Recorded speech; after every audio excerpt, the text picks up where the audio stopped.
চট্টগ্রাম আজ আরেকজন প্রবীণ রাজনীতিক, একজন পরীক্ষিত সংগঠক এবং মুক্তিযুদ্ধের সাহসী সৈনিককে শেষ বিদায় জানালো।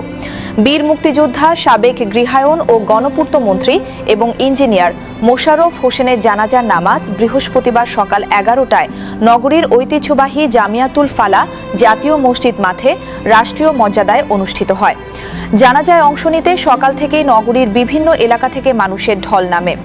আওয়ামী লীগ ও সহযোগী সংগঠনের নেতাকর্মীদের পাশাপাশি বীর মুক্তিযোদ্ধা, রাজনৈতিক নেতা, সাংবাদিক, আইনজীবী, শিক্ষক, সাংস্কৃতিক কর্মী, পেশাজীবী এবং নানা শ্রেণী পেশার মানুষ সেখানে উপস্থিত হন। পুরো মসজিদ প্রাঙ্গণ ও আশপাশের এলাকা শোকে ভারী হয়ে ওঠে।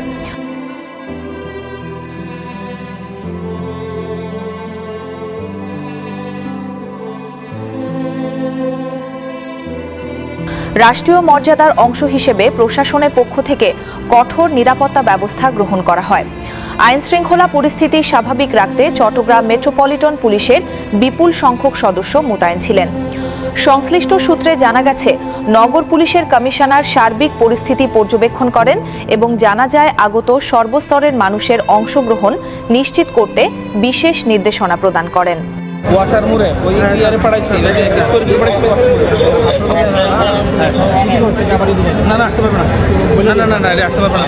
অনেকেই বলছেন, দলীয় বিভাজনের ঊর্ধ্বে উঠে একজন বীর মুক্তিযোদ্ধা ও প্রবীণ রাজনীতিককে সম্মান জানাতে প্রশাসনের এই উদ্যোগ ছিল প্রশংসনীয়। সাধারণ মানুষ যাতে নির্বিঘ্নে জানাজায় অংশ নিতে পারেন সেজন্য ট্রাফিক নিয়ন্ত্রণ থেকে শুরু করে নিরাপত্তা ও জনসমাগম ব্যবস্থাপনায় বিশেষ গুরুত্ব দেওয়া হয়। জানাজার আগে ও পরে ইঞ্জিনিয়ার মোশাররফ হোসেনের দীর্ঘ রাজনৈতিক জীবনের নানা দিক স্মরণ করেন তার সহকর্মী, অনুসারী ও শুভানুধ্যায়ীরা। বক্তারা বলেন, তিনি ছিলেন চট্টগ্রামের রাজনীতির এক অভিজ্ঞ অভিভাবক, যিনি মুক্তিযুদ্ধের চেতনা ধারণ করে আজীবন রাজনীতি করেছেন। দেশের অবকাঠামোগত উন্নয়ন, গৃহায়ন খাতের সম্প্রসারণ এবং চট্টগ্রামের বিভিন্ন উন্নয়ন প্রকল্প বাস্তবায়নে তার গুরুত্বপূর্ণ ভূমিকা ছিল। মুক্তিযুদ্ধের সময় তার সাহসী ভূমিকার কথাও স্মরণ করা হয়। অনেকেই বলেন, বর্তমান প্রজন্মের কাছে তিনি শুধু একজন রাজনীতিক নন, বরং স্বাধীনতার চেতনা ও সাংগঠনিক দৃঢ়তার প্রতীক ছিলেন। তবে শোকের এই পরিবেশের মধ্যেই নতুন করে বিতর্কের জন্ম দিয়েছে কিছু রাজনৈতিক কর্মকাণ্ড। জানাজা শেষে মসজিদ প্রাঙ্গণে জয় বাংলা, জয় বঙ্গবন্ধু স্লোগান দেওয়া হয়। এছাড়া নগরীর বিভিন্ন এলাকায় আওয়ামী লীগের নেতাকর্মীদের মিছিল করার অভিযোগ উঠেছে। বিশেষ করে ওয়াসা মোড় থেকে জিইসি মোড় পর্যন্ত বড় ধরনের মিছিল নগরবাসীর দৃষ্টি আকর্ষণ করে। এ ঘটনায় সাধারণ মানুষের একাংশের মধ্যে বিরূপ প্রতিক্রিয়া সৃষ্টি হয়েছে।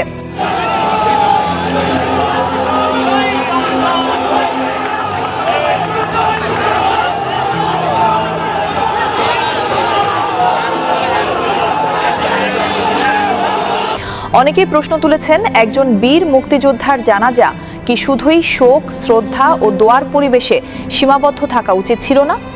কেউ কেউ মনে করছেন, জানাজাকে কেন্দ্র করে দলীয় শক্তি প্রদর্শনের চেষ্টা পরিস্থিতিকে অস্বস্তিকর করে তুলেছে।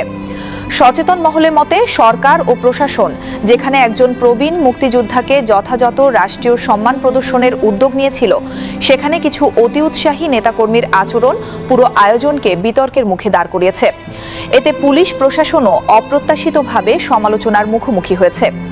নগরীর বিভিন্ন স্থানে মিছিল ও স্লোগানের ঘটনায় আইনশৃঙ্খলা বাহিনী বিষয়টি গুরুত্ব সহকারে পর্যবেক্ষণ করছে বলে জানা গেছে। সংশ্লিষ্ট সূত্র জানিয়েছে, নিষিদ্ধ রাজনৈতিক কর্মকাণ্ড কিংবা জনশৃঙ্খলা ভঙ্গের অভিযোগে কিছু ঘটনায় আইনগত ব্যবস্থা নেওয়ার প্রস্তুতি চলছে। যদিও এ বিষয়ে প্রশাসনের পক্ষ থেকে আনুষ্ঠানিক বক্তব্য এখনো প্রকাশ করা হয়নি।